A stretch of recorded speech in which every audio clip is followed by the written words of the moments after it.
morning. It's lovely to be back with you on the 11th of November, Remembrance Day. Tucked away behind the kitchen door of a parish church is a plaque commemorating the life of a young man called William, an only child who died in Italy in 1918 at the age of 21. He had been on active service since his 17th birthday. The plaque is easily missed. It has never been moved, but the configuration of the church building has changed, with a kitchen integrated into the porch. So there it is, looking down on all the cups and saucers as they pile up in the sink. It is only the elderly members of the church who can remember how long the building looked before. And there is no one who remembers William.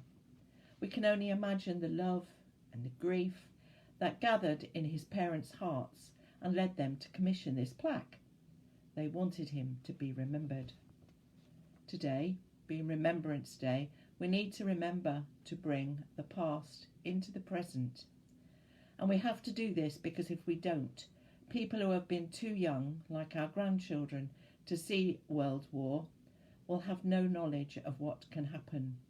To them it will be like just a computer game, an animated scene of war, where though people are killed, they appear again as if by magic in the next game, as the players achieve to score higher and higher scores. They will not understand the value of life and the freedom that they have. During the summer, I found my father's paybook and applied to see if he had any unclaimed medals. And 2 weeks ago, following a phone call from a very nice man in the RAF, 2 medals appeared in the post. First of all, the Burma Star, and also the War Medal. My grandson Noah was fascinated to see them and wondered whose head it was on the medal, as it was actually King George VI. I had hoped to wear these medals last Sunday, and Noah was going to wear my stepfather's medals on his Cub uniform as the Cubs marched proudly through Clanfield to the Memorial Hall. But sadly this year we could not meet to remember all those who had fallen in wars past and present. Some of you will have a very personal memory of losing a member of your own family or friend, but for many of us it will be an inherited memory, passed on from one generation to the next. These things are part of history, but for millions of people since the war, it has not just been history, but part of their lives. While the focus is understandably on the many lives that have been lost during not only the 2 world wars, but also in the many lives that have been lost in conflict and continue to be lost. We recall, of course, more recently Northern Ireland, the Falklands, Iraq and Afghanistan, just to think of a few. It is 100 years since the cenotaph was unveiled, and on the 11th of November 1920, 100 years ago today, the unknown warrior was buried in Westminster Abbey. And last week we also saw the Queen laying a replica of her wedding bouquet on his tomb, and there will be a service this morning televised from Westminster Abbey.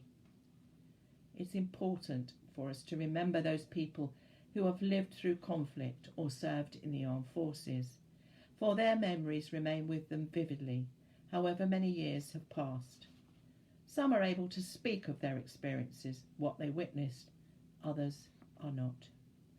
It is eternally important that we remind ourselves of the dreadful cost of war if we are to ever live in peace. The most compelling sign of our remembrance is this simple red flower, the Flanders poppy.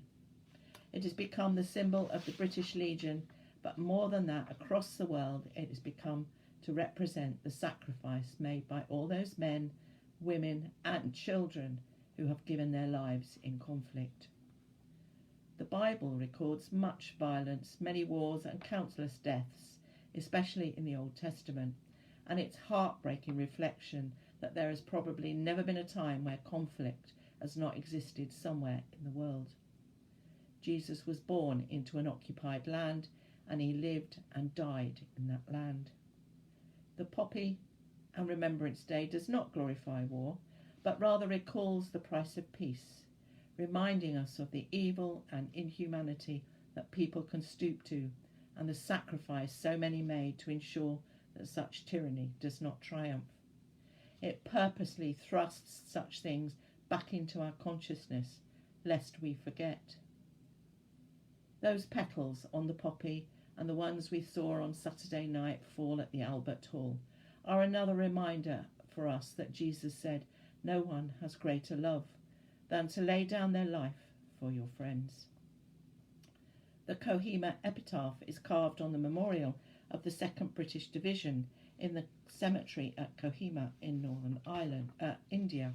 It reads, "When you go home, tell them of us and say, for your tomorrow, we gave out a day." Peace is a precious commodity. It comes from trust, patience, tolerance, and faith. Peace has never been easy to achieve. It's very hard work to establish and keep the peace at any level in our society. And we're seeing a lot of that at the moment during this COVID. The driving force for peace must come from us. It must come from our remembrance of those who've given their lives in war.